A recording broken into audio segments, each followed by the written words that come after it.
আসসালামু আলাইকুম। আমি ইউসুফ প্রিমিয়ার থেকে বলতেছি। আজকে আমরা কথা বলবো যে চাকরির পিছে না ছুটে আপনি কেন নতুন উদ্যোক্তা ব্যবসায়ী হবেন। আমি আরেকদিন একটা চাকরি জবের জন্য সার্কুলার দেখলাম যে একটা সুনামধন্য প্রতিষ্ঠান একটা সার্কুলার দিয়েছে। তাদের ক্যাশিয়ার লাগবে। ক্যাশিয়ার লাগবে ভালো কথা। কিন্তু একজন বিবিএ পাস লাগবে, বিবিএ পাস ছাত্র লাগবে এবং ১ বছর অভিজ্ঞতা লাগবে। ঠিক আছে, সবকিছুই মানলাম। ক্যাশিয়ারের জন্য বিবিএ পাস ছাত্র লাগবে এবং ১ বছর অভিজ্ঞতা।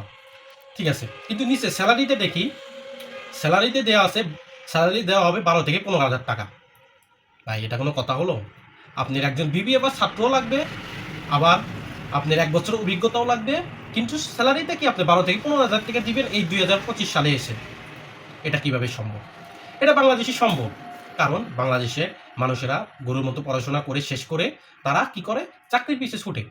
এত পরিমাণ মানুষ চাকরির পিছে ছুটে যে প্রতিষ্ঠানের মালিকগুলো তারা এমন চামার হয়ে যায় যে কারণ যেমন স্যালারি দেয় মানে লোকের তো অভাব নেই, তারা তো স্যালারি কম ধরবেই।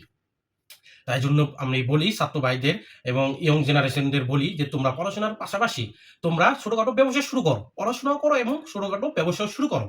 তাহলে দেখবে পড়াশোনা শেষ করতে করতে তোমার চাকরির পিছে দৌড়াতে হবে না। যদি তুমি ছোট ব্যবসা থেকে বড় করতে পারো পড়াশোনা শেষ করা পর্যন্ত, তাহলে তো আলহামদুলিল্লাহ, তোমার তো আর চাকরির পিছে এই যে ছোট লাগতেছে না।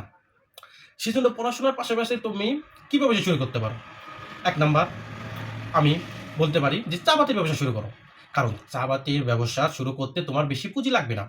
অল্প পুঁজিতে যদি স্টুডেন্ট হিসাবে তুমি চা বাতির ব্যবসা শুরু করতে চাও, তাহলে তুমি ১ মাসের পকেট খরচা বাঁচিয়ে তুমি ১ম এ স্টার্ট করতে পারো।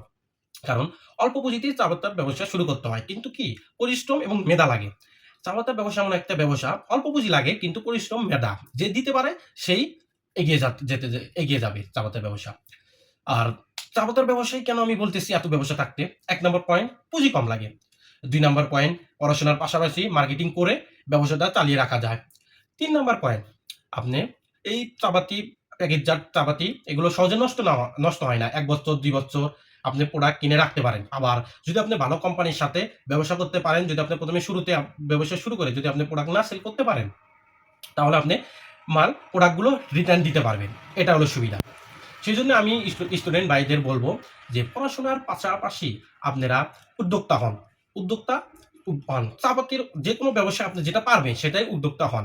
কিন্তু যারা চা পাতির ব্যবসা শুরু করার চিন্তাভাবনা করতেছেন পড়াশোনার পাশাপাশি আমাদের ইউসুফ প্রিমিয়ারটির সাথে যোগাযোগ করতে পারেন। আমরা আপনাদের পর্যাপ্ত পরিমাণ সাহায্য করব ব্যবসাটা এগিয়ে নিতে এবং ব্যবসা শুরু করতে।